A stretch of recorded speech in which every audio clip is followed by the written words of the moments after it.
I'm Steve Wiggins, and this is the Groundworks Ministries podcast.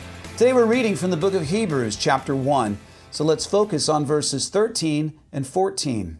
Now, to which of the angels has God ever said, "Sit at my right hand until I've made your enemies your footstool"?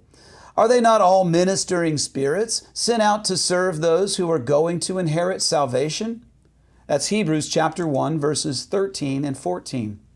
You know, it's been said pertaining to angels that there are two things to avoid.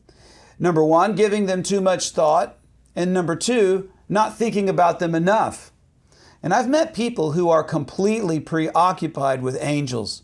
And it seems like everything that happens in their lives is mystically attached to some demonic or angelic influence. And it is hard to discuss the practical aspects of the faith with those people, because if it's not spooky, well, then they're not interested. It seems that nothing is ever their fault because the devil made me do it, as they say. Well, on the other hand, many people don't believe in angels at all. They believe in God and people. And one of the most difficult things to overcome when sharing the gospel with the Jewish community, for instance, is the prevalent unbelief in the angelic, which is taught in many synagogues. And this makes it almost impossible to communicate the realities of Satan's influence, or the Antichrist, or hell for that matter. You know, I don't spend a lot of time dwelling on angels. I know they're there, but I don't worship them by giving them excess honor or fear. I pray that God will protect me and support me and give me influence for His gospel. How He answers those prayers in the angelic realm, well, that's His business. Two very important lessons about angels can be found in today's passage of Scripture. Number one, Jesus is above the angels. Some people believe that God's holiness is held in balance by His evil equal, Satan.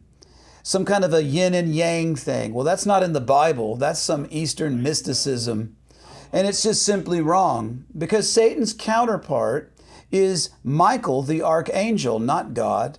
You see, both Satan and Michael are angels. God has no equal, evil or otherwise. The second thing is this: angels are ministering spirits sent out to serve believers, and even those who will believe. You may say, no, angels only serve God, but the text indicates that angels serve anyone in the family of God.